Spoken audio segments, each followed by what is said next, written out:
A ver, vamos a ver ahora. Ahora, ¿me escuchas bien?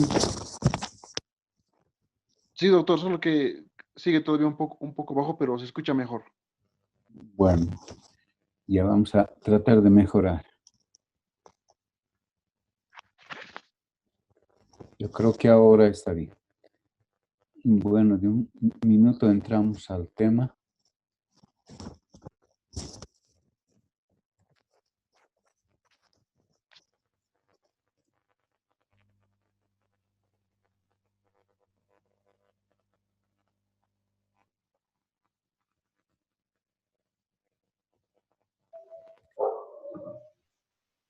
Bien, estaremos entrando al tema.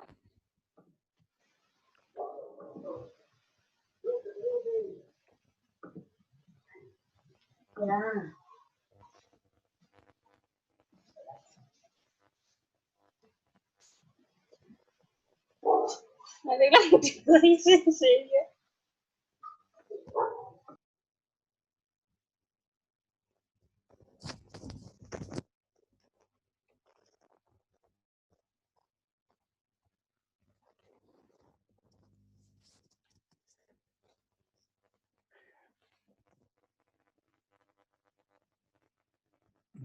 Bien, buenas tardes a todos los presentes, a los alumnos en el día de hoy.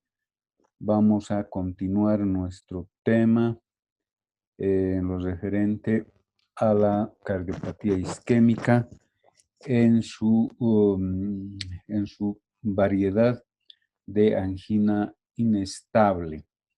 Hemos indicado o hemos visto en la anterior clase la angina estable, ¿verdad?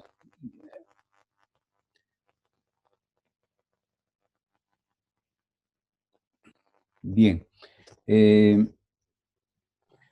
Estoy colocando este slide justamente para hacer el seguimiento del...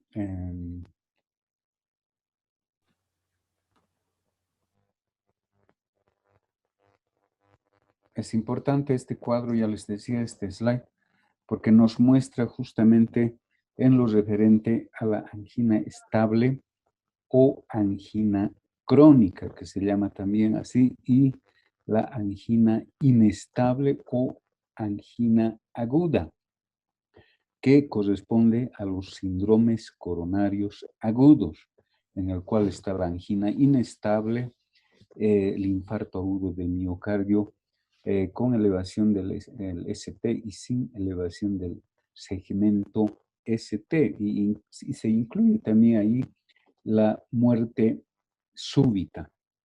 Bien, para que ingresemos al tema de la angina inestable o angina aguda, repasaremos nuevamente este esquema o digo la fisiopatología de la cardiopatía isquémica, porque eso es lo que tienen que memorizar prácticamente en esta situación de la angina inestable. Habíamos indicado que la causa principal de la cardiopatía isquémica es justamente la ateroesclerosis, es decir, la formación de placas ateromatosas debido a acúmulos adiposos, de grasa, de colesterol, de triglicéridos, etc. Entonces, fíjense, otra vez haremos el repaso correspondiente. Van a hacer el seguimiento. Fíjense, esta es una arteria. Concretamente vamos a hablar de la arteria coronaria, de las arterias coronarias, donde la luz está prácticamente libre en este corte y en este otro corte también está libre, ¿verdad? Bien, y como decimos, la causa principal es el acúmulo de colesterol, de triglicéridos, grasas, etcétera, que va acumulándose en la pared interior del vascular, es decir, a nivel del endotelio vascular. Fíjense, ya se está formando una placa, vemos en este corte y también en este otro corte, y así progresivamente se va acumulando y va disminuyendo la luz de las arterias coronarias. Pero no solamente de las coronarias, sino también puede ser a nivel de arterias cerebrales, etcétera. Pero estamos hablando concretamente a nivel cardíaco.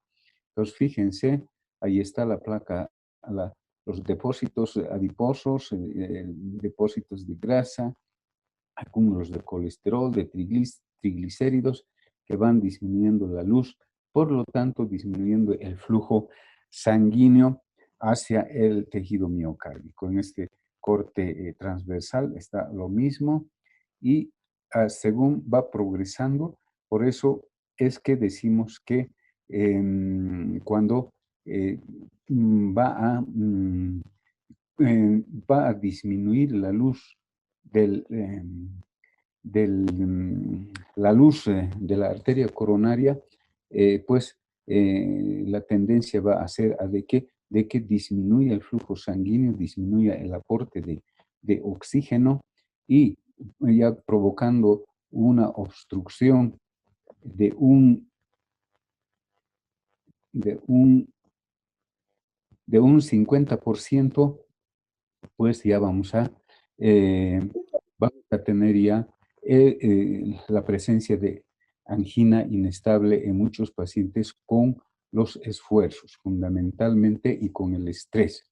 Hasta acá, fíjense, es una placa ateromatosa estable, por eso se dice angina estable, porque está íntegro, pero ha disminuido la luz de la arteria coronaria, ha disminuido el flujo sanguíneo coronario, ha disminuido ya el aporte de oxígeno hacia el tejido miocárdico.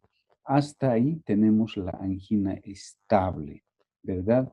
Que va a ocasionar la angina. Recordaremos que la angina es ese dolor torácico, dolor precordial, que tiene esa característica opresiva, retroesternal, que se irradia a brazo izquierdo, antebrazo y dedo meñique y anular, ¿cómo se llama? Al maxilar inferior, al hombro, a la región dorsal, o puede irradiarse a la región epigástrica, ¿verdad? Bien, pero volveremos a recordar que hasta acá no se produce necrosis, no hay infarto, ya les decía, estamos un poco recordando de la angina estable, no hay necrosis, no hay infarto, no hay elevación de las enzimas cardíacas como son las CPK, MB y las troponinas. Bien, hasta aquí hemos mencionado respecto a la angina estable o angina crónica. Pero ya a partir de acá vamos a hablar, justamente por eso he puesto este slide, vamos a hablar de la angina inestable, o angina aguda. Angina, al decir, estamos teniendo dolor torácico, ese dolor precordial. ¿Qué es lo que va a suceder? Suceden varios mecanismos, hemos hablado ya y vamos a volver a repetir cuando entremos ya al mismo tema.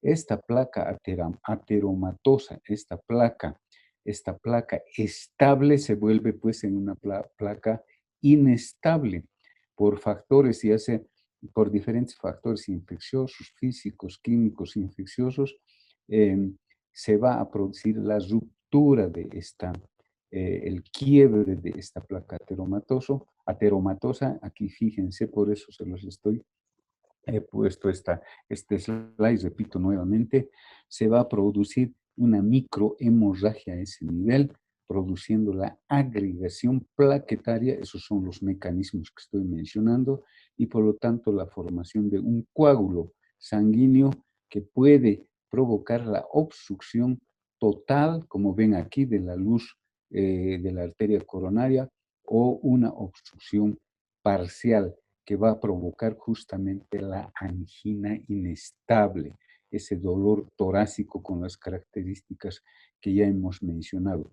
Pero en la angina inestable tampoco va a llegar a provocar la necrosis miocárdica, es decir, no va a llegar al infarto de miocardio. Entre tanto no suceda eso, vamos a hablar de angina inestable, de angina aguda. Por lo tanto, si esto va a provocar ya una necrosis, necrosis a nivel miocárdico, ya estaremos hablando de infarto agudo de miocardio. Entonces, eso quería que volvamos a recordar porque esto es la fisiopatología tanto de la angina inestable, digo de la angina estable como de la angina inestable. Bien, vamos a, eso ya lo vimos, hemos puesto simplemente para entrar al tema. Bien, entonces es importante recordar el concepto de la angina estable. Entonces, volveremos a recordar para hacer la diferencia de concepto entre angina estable y angina inestable. Hemos mencionado que la angina estable es ese dolor torácico que no modifica su intensidad, no modifica su frecuencia y su forma de presentación en el último mes principalmente o en los 2 últimos meses. Entonces, ese es el concepto. Ahora vamos a indicar el concepto de la angina inestable o angina aguda. Ya habíamos mencionado que la angina inestable es un síndrome en el que está en un riesgo intermedio entre la angina crónica, ya sabemos que la angina crónica es la angina estable, y el infarto agudo de miocardio. Es decir, que está en la parte central, en la parte media, si quiere. Por lo tanto, es un cuadro de presentación aguda. Entonces, como concepto, como definición, la angina inestable, un minuto, vamos a admitir esto más y bueno, ya no vamos a admitir a los que entren a continuación. Entonces, como concepto vamos a indicar que la angina inestable es la que ha modificado su intensidad, ha modificado su frecuencia de presentación y es de aparición reciente. Por lo tanto, la diferencia está clara con la angina estable. Vuelvo a repetir, la angina inestable es la que ha modificado su intensidad, se refiere a la intensidad del dolor, ¿verdad? A la frecuencia de presentación, a su forma de presentación y es de aparición reciente, principalmente en el último mes. Por lo tanto, se define también a la angina que de reciente aparición, que aparece con el reposo o con un ejercicio mínimo que dura más de 20 minutos. Recordaremos que la angina estable no pasa más de los 15 minutos. En cambio, la angina inestable puede durar más de 20 minutos. Es de aparición reciente, es mucho más intenso y su forma de presentación, su intensidad es de un aumento progresivo. Entonces, como verán, existe diferencia entre la angina estable y la angina inestable. Bien, entonces,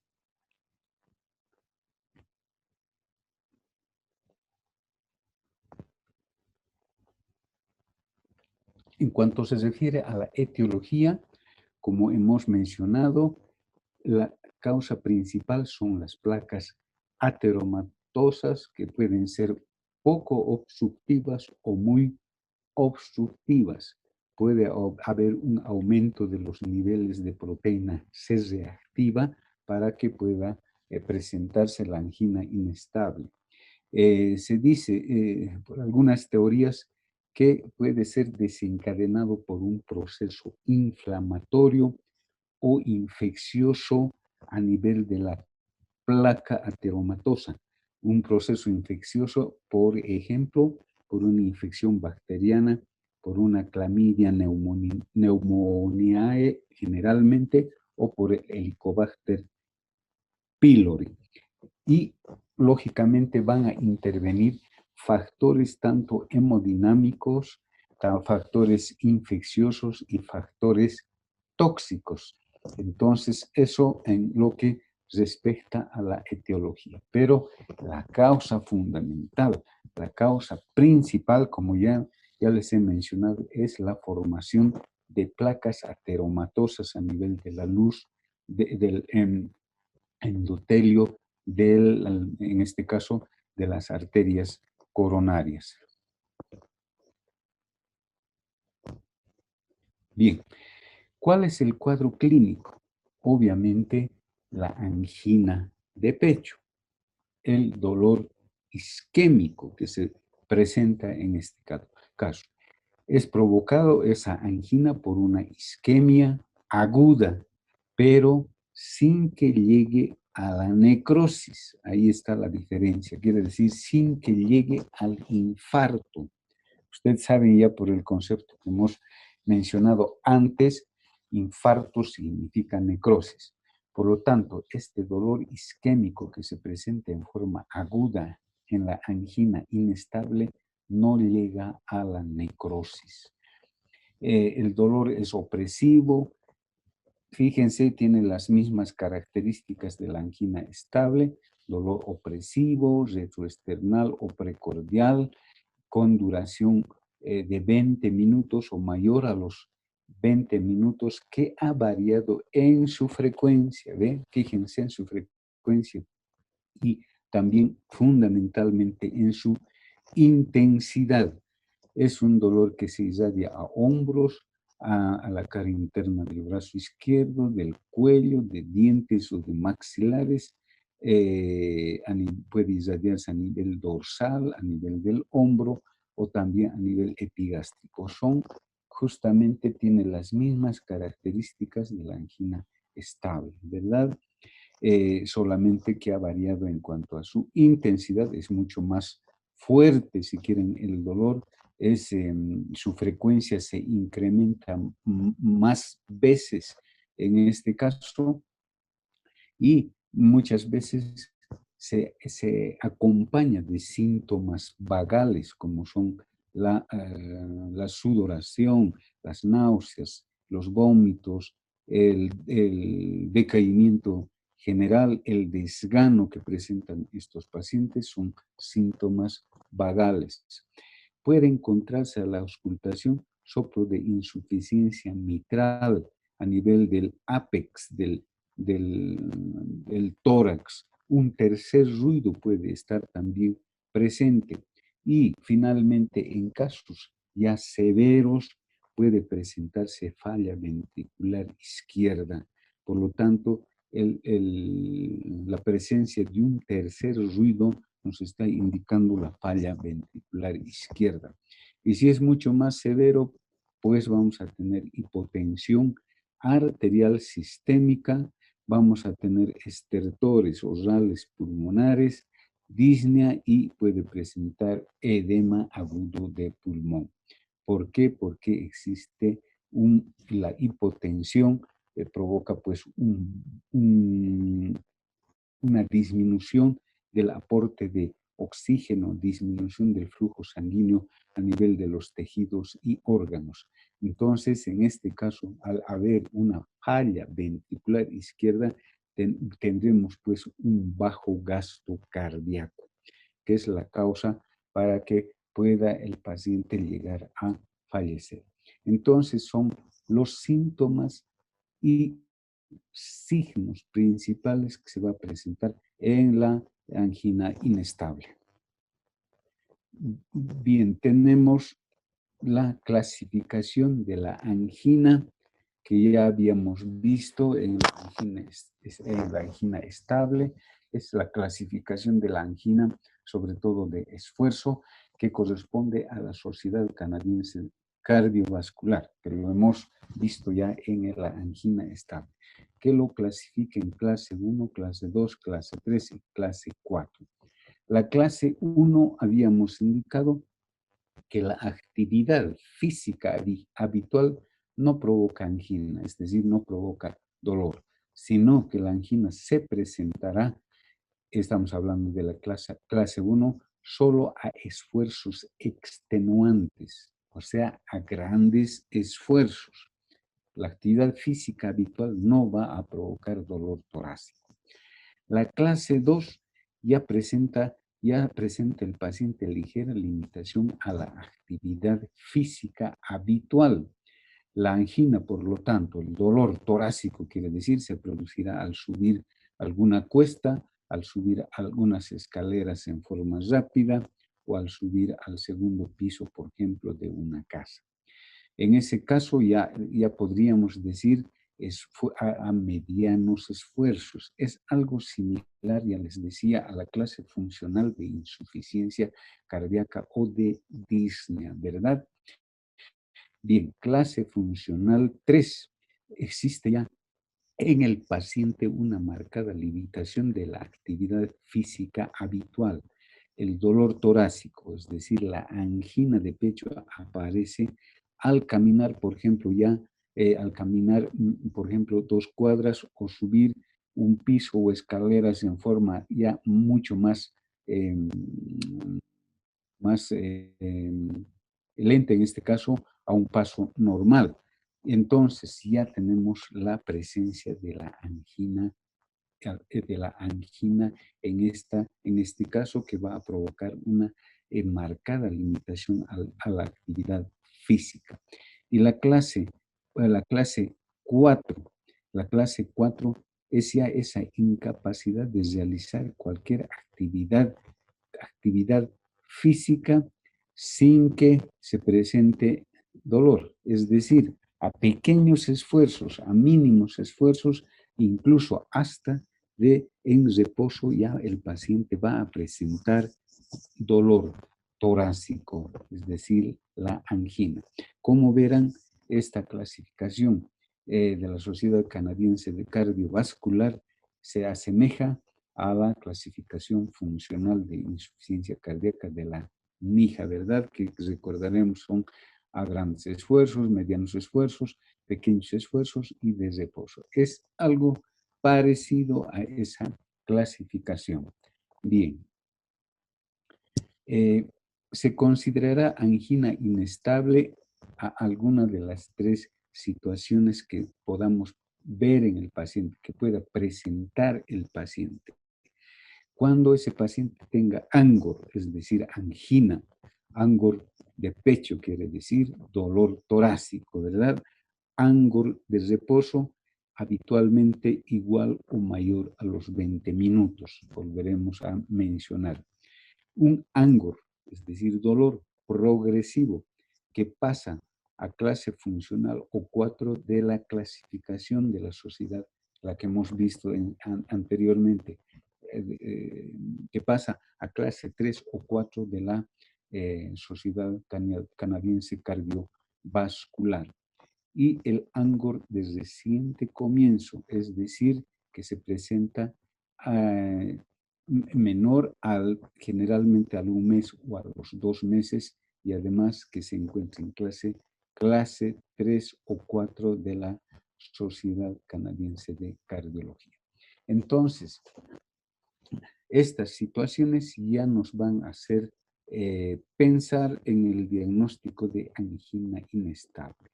Angor de reposo, angor progresivo y angor de reciente comienzo. Bien, aquí vamos a entrar a la fisiopatología de la angina inestable. Recordaremos el primer slide que hemos visto, por eso se los coloqué. Entonces, respecto a la fisiopatología, se dice que es bastante compleja porque actúan distintos mecanismos. Ya les había mencionado que esa placa ateromatosa va a sufrir un accidente de placa, se dice así, accidente de placa, es decir, como han visto, se produce una ruptura, una fractura de esa placa ateromatosa. Entonces, se produce un accidente de placa y obviamente se va a producir, como les decía, una microhemorragia que produce la agregación plaquetaria, como ya les había mencionado, por eso hemos visto ese primer slide, la agregación plaquetaria. Además, se va a producir un vasoespasmo coronario, un vasoespasmo. Peor, va a agravar la situación porque aún más va a disminuir la luz vascular, la luz de las arterias coronarias. Por lo tanto, esa microhemorragia que se produce va a producir trombo, coágulo intracoronario. Esta situación produce pues un aumento del consumo de oxígeno por el miocardio. Entonces, fíjense, esas son los mecanismos que participan en la angina inestable. Eso no sucede, como comprenderán, en la angina estable. Por eso significa que la placa ateromatosa está estable en la angina estable. En cambio, en la angina inestable sufre justamente un accidente de placa, una ruptura de placa, quiere decir, con los mecanismos que ya hemos mencionado que va a provocar la obstrucción, ese coágulo va a producir una obstrucción parcial o total de la luz de la arteria coronaria, que va a ocasionar justamente la isquemia miocárdica, pero sin llegar a la necrosis. Ahí está justamente la diferencia. Tenemos la clasificación de la angina inestable de Braunwald. Ustedes saben que Braunwald es el padre, en realidad se dice que es el padre de la cardiología, ¿verdad? Y bueno, Braunwald clasifica en 3 grupos: clase 1, clase 2 y clase 3. La clase 1 es la angina de esfuerzo, la clase 2, la angina de reposo subagudo, y la clase 3, la angina de reposo agudo. Cada uno, bueno, tiene sus características. La clase 1, es decir, la angina de esfuerzo, es de nuevo inicio, es acelerado, es la angina que se presenta menor a los 2 meses de duración, es la angina más frecuente, es la angina que se precipita por pequeños esfuerzos. Y eso es lo más importante de esta clase 1.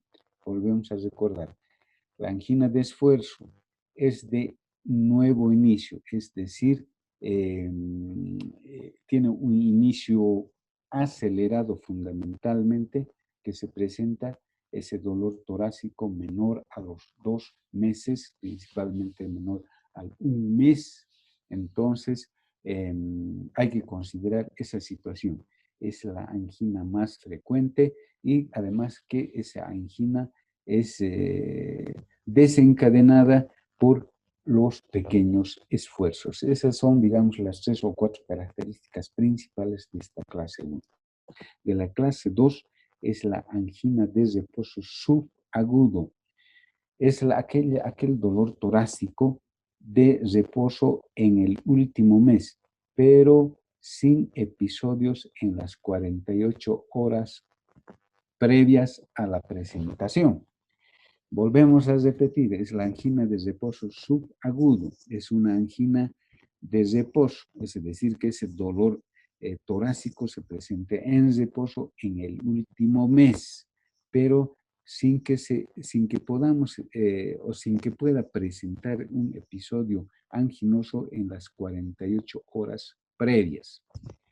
Y la clase 3 es la angina de reposo agudo. Es el dolor torácico, es decir, la angina de reposo en sus primeras 48 horas de presentación. Entonces son las tres clases de la clasificación de la angina inestable de Braunwald. Bien, hay algunas circunstancias clínicas también que podemos observar en la angina inestable. Tenemos la angina inestable secundaria. Secundaria significa a otra patología, generalmente extracardíaco. En este caso podemos mencionar, por ejemplo, a la anemia. La anemia puede ocasionar angina inestable. ¿Por qué? Obviamente, la falta de glóbulos rojos, que son los transportadores de oxígeno, pueden desencadenar una angina inestable.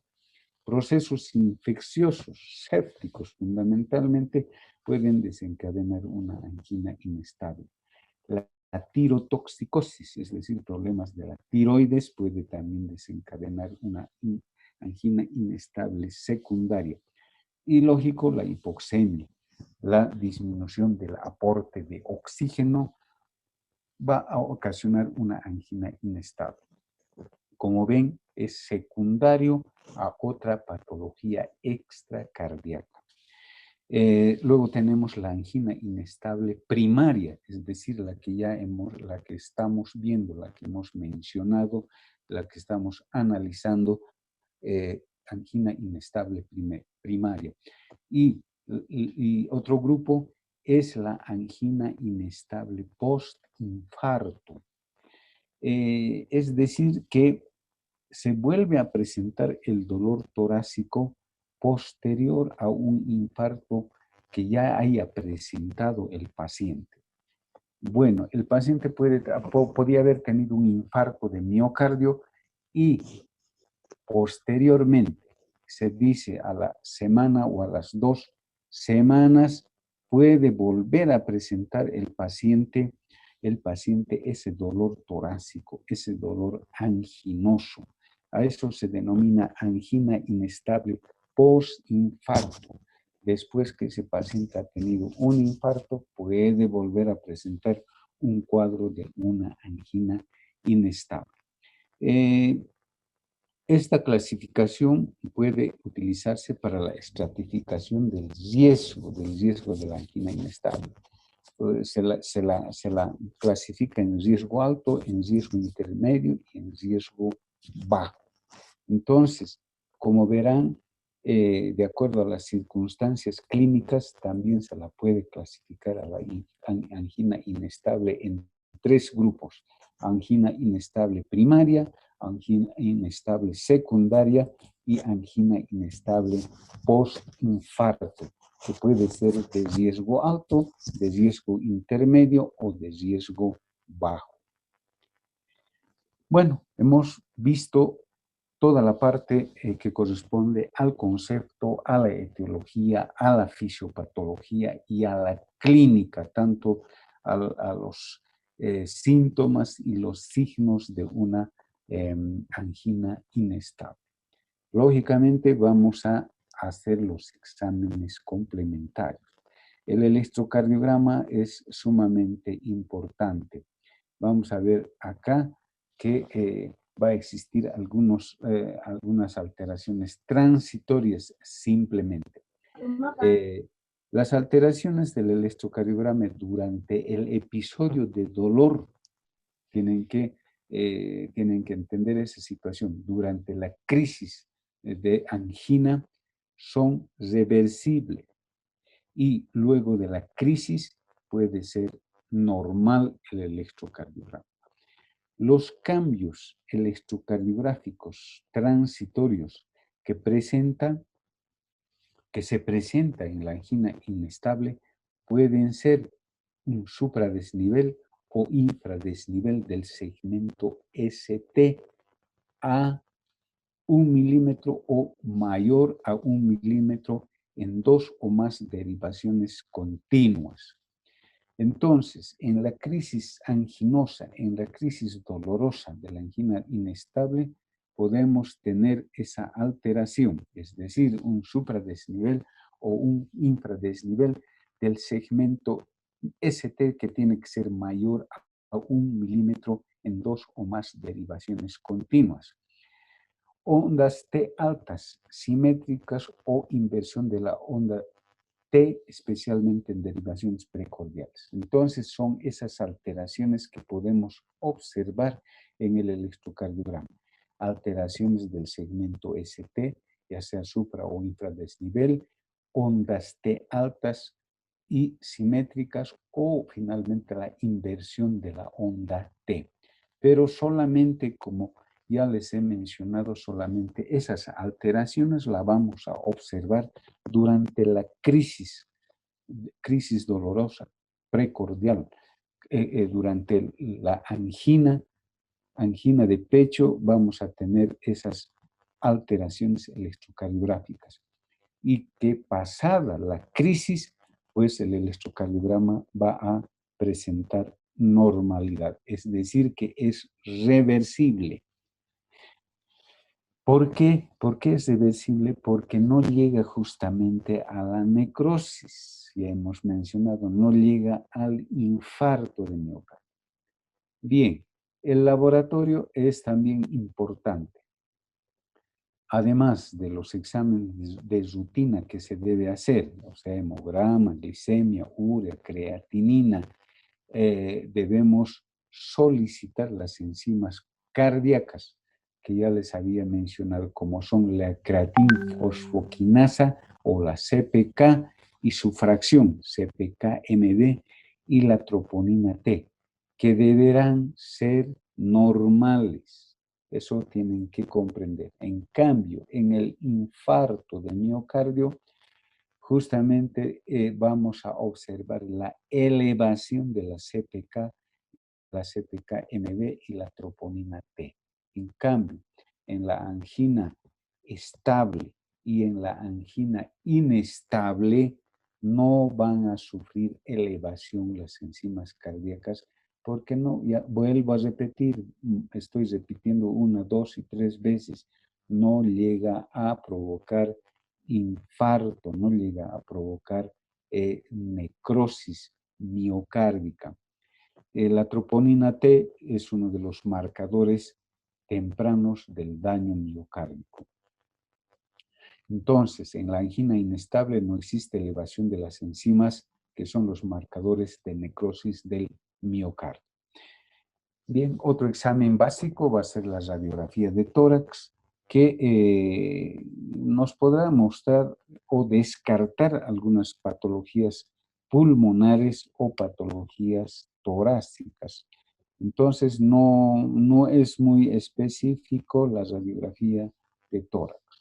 La ecocardiografía Doppler nos puede mostrar anomalías segmentarias de la motilidad ventricular, lo que se llama asinesia o hipocinesia del músculo del miocardio.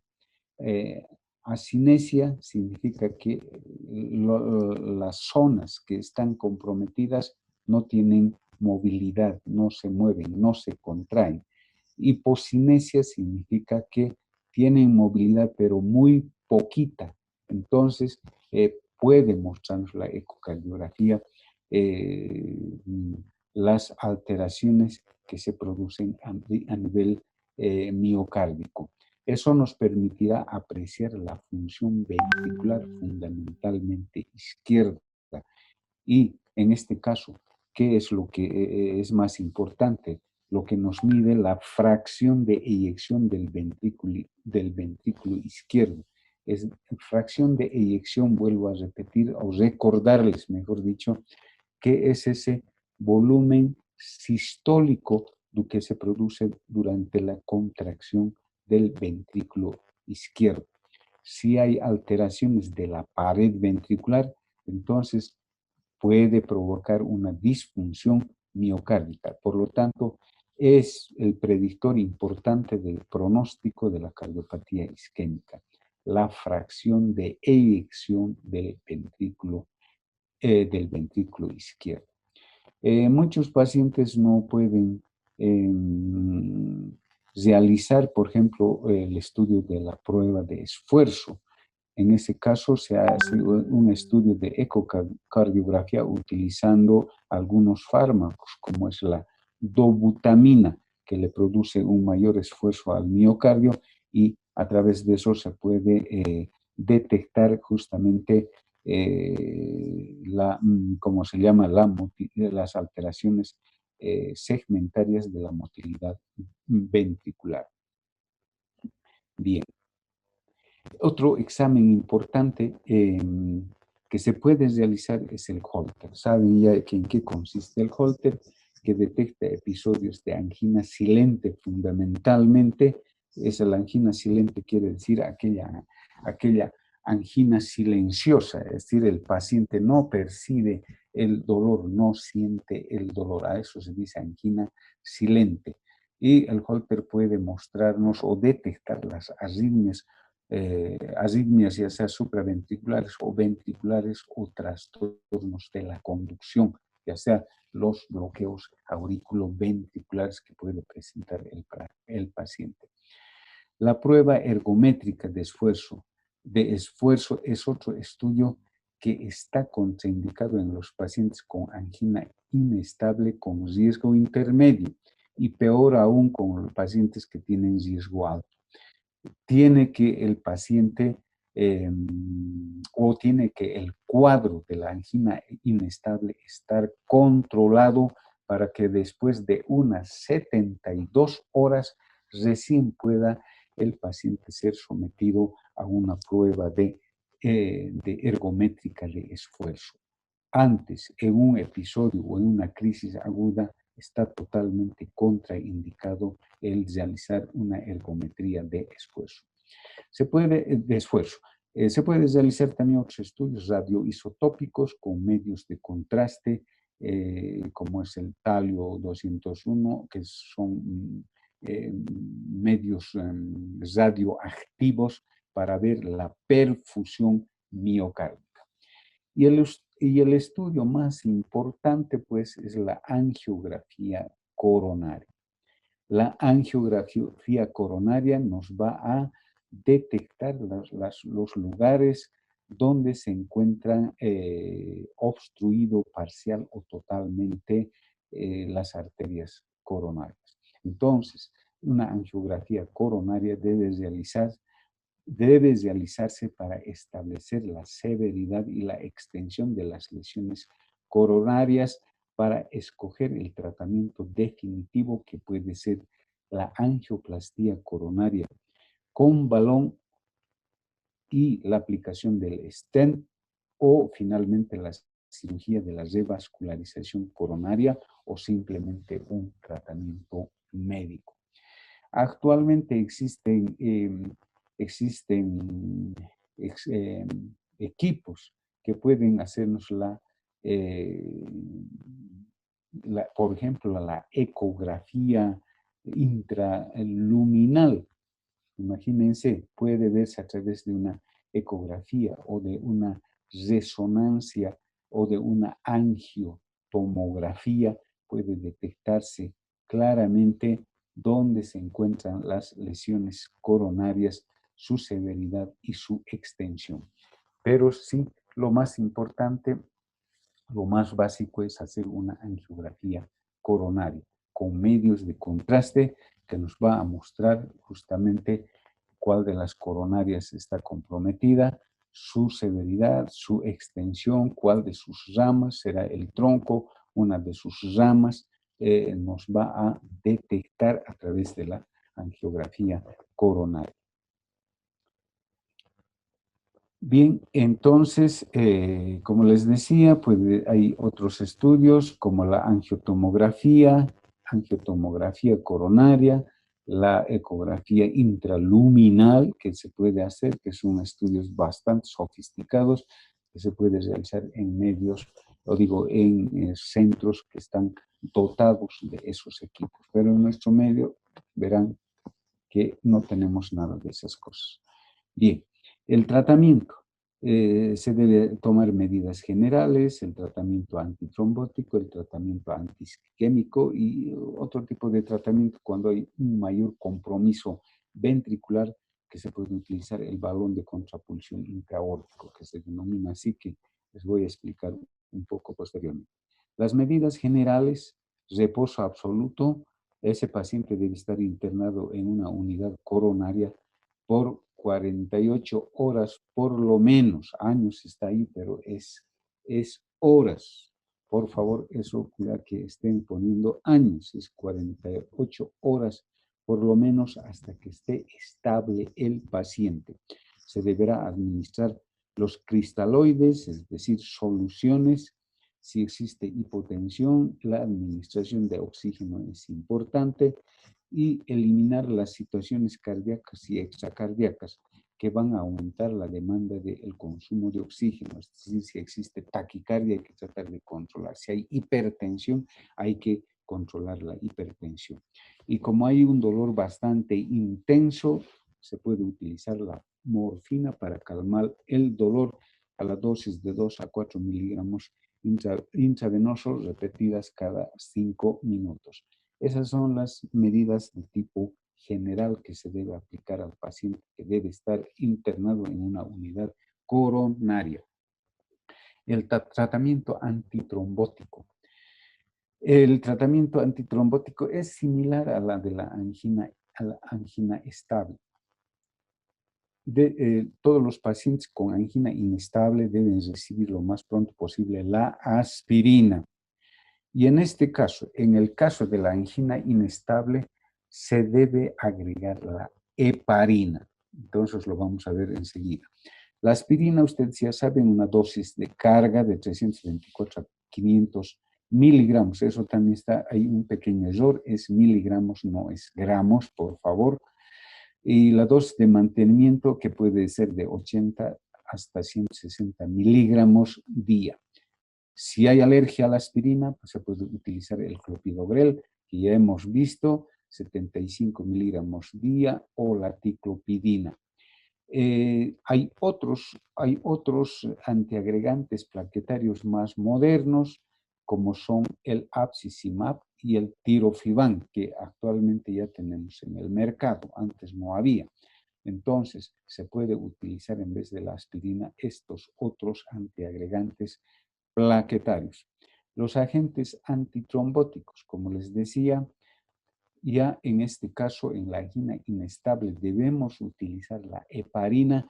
Por un lado, la heparina no fraccionada intravenosa, pero generalmente se utiliza más la heparina de bajo peso molecular, como es la enoxaparina. Ustedes han debido ya en algunos centros hospitales han debido ver el uso de la enoxaparina por vía subcutánea, que es la que más se utiliza, una dosis de 1 miligramo kilo peso cada 12 horas, que se la puede utilizar durante 3 o 5 días. Entonces, en este caso de la, vuelvo a repetir, de la angina inestable, hay que agregar el uso de la heparina, principalmente la de bajo peso molecular, como es la enoxaparina que tenemos en el mercado. Una cosa que hay que recalcar es que las drogas fibrinolíticas que se utilizan en el infarto de miocardio, como es la streptokinasa, no se debe utilizar en la angina inestable. Están contraindicados. No están indicados los fibrinolíticos en el caso de la angina inestable. El tratamiento antiisquémico, ya saben ustedes, hay que utilizar la nitroglicerina, es decir, los vasodilatadores coronarios, la nitroglicerina o los derivados nitrados, como es el dinitrato de isosorbide o el mononitrato o el dinitrato de isosorbide. Generalmente se utiliza por vía sublingual 3 dosis, cada una con un espacio de 5 minutos, que son vasodilatadores para dilatar justamente los vasos coronarios. Y en una unidad coronaria, obviamente tenemos que utilizar la nitroglicerina endovenosa.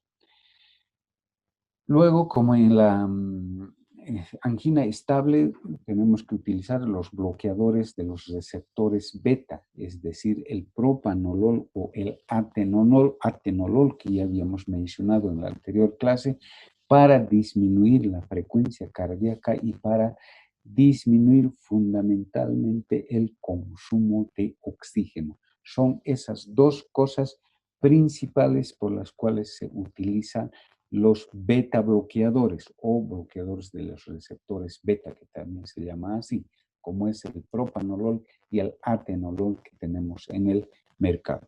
Si no se puede utilizar el propanolol ni el atenolol, entonces tenemos los antagonistas cálcicos o los calcioantagonistas, como son el diltiazem y el verapamil. No lo vamos a repetir las dosis, ya hemos visto en la angina estable. Simplemente lo mencionaremos. Finalmente, como les decía, en pacientes que presentan mayor gravedad con hipotensión, falla ventricular izquierda, disminución del gasto cardíaco, hay algunos centros que tienen el balón de contrapulsión intraórtica, es decir, es como una especie de un globo que se introduce a la aorta ascendente, que hace las funciones de sístole y diástole. Sístole y diástole, que es un globito que se infla y se desinfla. Se infla y desinfla a nivel de la aorta ascendente, que hace las funciones de ventrículo izquierdo, que impulsa la sangre hacia la circulación general. Ese es el balón de contrapulsión intraórtico que se utiliza en pacientes graves con falla ventricular izquierda, disminución del gasto cardíaco. Y finalmente, el tratamiento definitivo en los pacientes es pues el método de la revascularización coronaria a través de la angioplastía coronaria transluminal percutánea o finalmente la misma cirugía. ¿Qué significa angioplastía coronaria transluminal percutánea? Es decir, a través del cateterismo se introduce un catéter hasta el lugar de la obstrucción de las coronarias, donde se infla un globito y se deja una malla que se llama stem, una malla metálica, que eso hace de que ese lugar donde hay obstrucción, pues ya no se vuelva a obstruir y permanezca permeable y permita el flujo sanguíneo coronario normal. Y finalmente la cirugía de revascularización es pues la implantación de otro vaso que se puede sacar de la mamaria interna del tórax o una safena de extremidad inferior que se la